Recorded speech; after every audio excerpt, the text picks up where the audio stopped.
got a new Cowboy talking about all the new positive energy here. Yeah, this is Kaiir Elam, which is you talk about when you look at Kaiir Elam, that's a guy who has NFL bloodlines. Like his family members, uncles, dad, all those guys have played in the NFL before. In fact, I think his dad was Abram Elam. I think he was here when you would have been going around the locker room. 4, roughly, 5, something like that. So, just Kaiir Elam, he's been around NFL culture for a long time. He went to Florida, SEC culture, and then he played in Buffalo and has been involved in a lot of different stuff. So he had given an interview to DallasCowboys.com, and NFL.com was writing up about it, that Kaiir Elam cannot say enough nice things about this new culture that Brian Schottenheimer's established.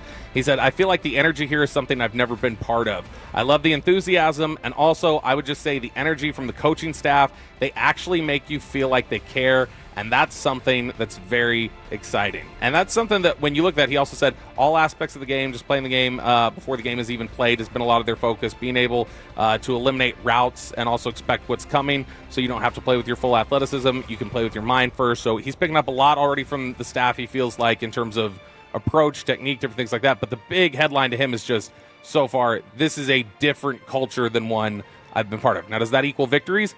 Maybe not. But Brian Schottenheimer's banking on it's going to make a difference. And then CeeDee Lamb was talking about just how hurt he was at the end of last season and how much he's spending to repair the body. Yeah, this is distressing to me. So was it he got hurt in the Atlanta game too, wasn't it? Wasn't that the same game that Dak got hurt? Yeah, I think he got hurt at the Atlanta game.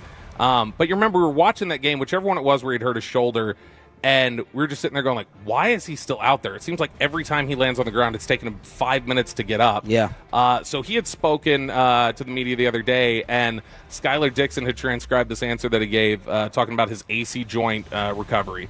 He said it was the longest rehab. I want to say a good 5 months of real recovery and rehab. I don't know. I'm grateful to have 2 arms. I can tell you that. And it made me go back to thinking about just, man, if that looked at the time, because the Cowboys were trying to say, nope, he wasn't at any risk of making it any worse, which maybe he wasn't. Maybe it was just that bad. But if it's so bad that he's talking about the most intense, painful, like uncomfortable 5 months of recovery, there's no chance. Even if he could have hurt him, even if he couldn't have hurt himself more, there's no chance he should have been out there for any more snaps. Yeah. Well, be careful now because you're buddies with some of the medical staff from Billy Bob's. I'm not saying. I'm saying that's generally. Medical emergency. What did we got a mouth taper. That's right. You got a mouth taper. We got a Mansfield mouth taper out here. When you no, I think it's like the Witten question. Like guys gotta take themselves off the field. Like if CeeDee's in a position like that, CeeDee's got to take himself off the field. But maybe he felt comfortable in it because of, like you said, the amount of money that he's poured into his workout routine. So he had done an interview with Complex recently and revealed to them that he is spending every year $50,000 every 2 weeks, $25,000 a week, he said, on just his physical upkeep, the training, the diet, everything else, that he's spending $25,000 a week, which comes out to, what's that come out to, Chop? Are you gonna? I have no idea, but that seems high. It's it would be $1.3 million. He's spending over $1 million, he says, of his own money every year on his body. Which I wonder. Didn't LeBron say this? LeBron said the same thing. Yeah. I mean, look, if you're buying hyperbaric chambers and you buy the chamber and then you buy the chamber. That's it. That's the thing. Why I don't know why he would describe it as $50,000 every 2 weeks if it was just a chamber. Chef, trainers, food. Yeah. The trainer. Yeah. You may have a trainer. You may have a mental coach, right? I mean, you may have the mental side of sports is so big. Yeah, now. I mean, he says this is literally just the money he spends on his body, like just keeping his body upkeep. And I mean, he's somebody who I think we've been impressed. We were talking about this last year when he did get hurt. It's like for such a wiry frame, it's impressive he hasn't gotten hurt more often. Well, he's thicker. Yeah, he's gotten thicker, and so I wonder if look if he's and he's on my watch list now. For what? For injuries? No. I think my wife may have a crush on CeeDee Lamb. Really? She makes some comment like, "Oh, is it CeeDee? Oh, what's CeeDee doing?" I'm like, "What do you care?" He's got a great smile. He's fashionable.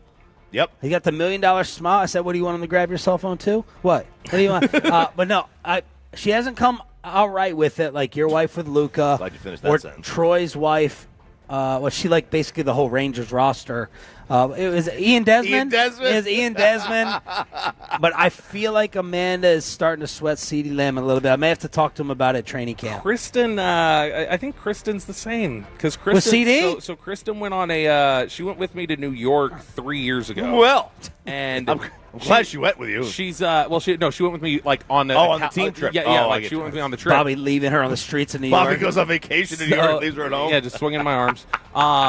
We had talked to. I talked to. She came back to the room and she was like, "Who's a guy who he's like maybe a taller guy, kind of skinny. He has dreads." And I was like, "I don't know." So I pulled up everybody off the roster and she couldn't figure it out. She's like, "He was wearing a hoodie." I don't know who else that could even match. Because it could have been D-Law at the time or different things. Because well, he's not skinny. When you see him out of his uniform, he looks like just a normal dude, though. Like in terms of if he's wearing a hoodie. So I don't know, man. I've seen DeMarcus Lawrence outside his uniform. He does not look normal. I found a picture like a year after this of CeeDee in his hoodie, and I showed it to her, and she was like, "That's the guy. Why didn't you just show me a picture of a guy in a hoodie?" But she was talking about it because she said on the elevator she saw he was on there. She's like, "Well, you can just go up." He's like, "No, come on, you're good." And so he said that he was just. She's like, he was so respectful and so nice, and he had such a nice smile. Yeah. Like, oh gosh. Okay. Oh yeah. Keep it in your pants a little bit, honey. All right. Geez, Bobby, there's kids here.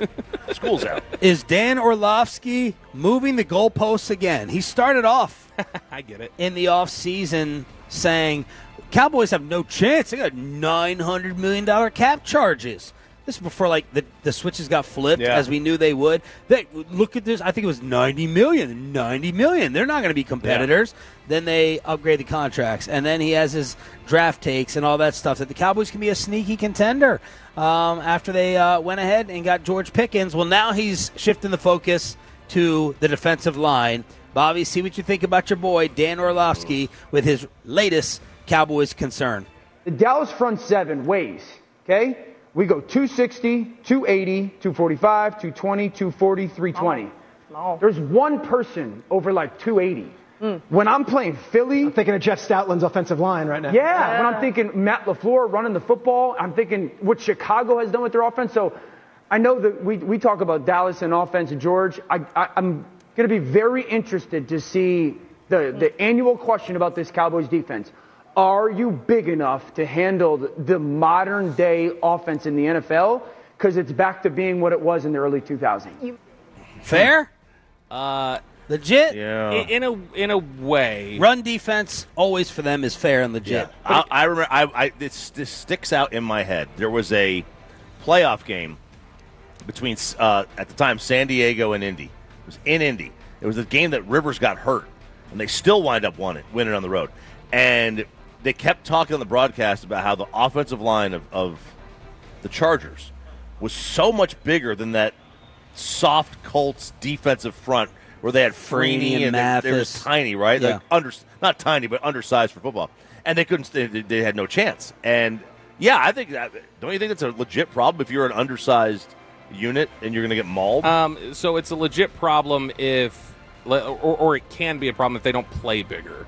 But you're also talking about a lot of what you got to remember. This is Eberflus's defense. Eberflus's defense historically, they never had a one technique defensive tackle. It's always get up the field with the defensive tackles, rush the passer. That's what they want to do. It's what they've always done. Every defensive scheme is going to have trade-offs and weaknesses here. But also when he's going they don't have a single defensive line. Well, that's not true. They drafted Jay Toye. He's 342 pounds. In what round? 6th. Okay. But I mean, you're talking about a guy that Dane had in the 3rd or 4th round. He was somebody they consider a steal. He's going to get rotation work. They've got Justin Rogers. Justin Rogers, defensive tackle, was a draft pick for them last year, was on the practice squad, will probably be on the roster this year. He's 346. Mozzie Smith is listed at 337. He's not. But Mozzie's over 300 pounds. So, I'm just saying, that doesn't mean that they're good players necessarily, but the other thing is that when Dan Orlovsky has resorted to, all right, what's my big buzzworthy Cowboys topic, and it's, they don't have somebody over 280 pounds. He's run out of stuff. He's run out of stuff, and he doesn't know what to say anymore. And so, look, there's a lot of things you can be critical of with them. It's a real question, do they have a one technique that can stop the run? But it's also they never had one under Marinelli. Eberflus is a Marinelli disciple. Eberflus does not love big, bulky, one technique defensive tackles either.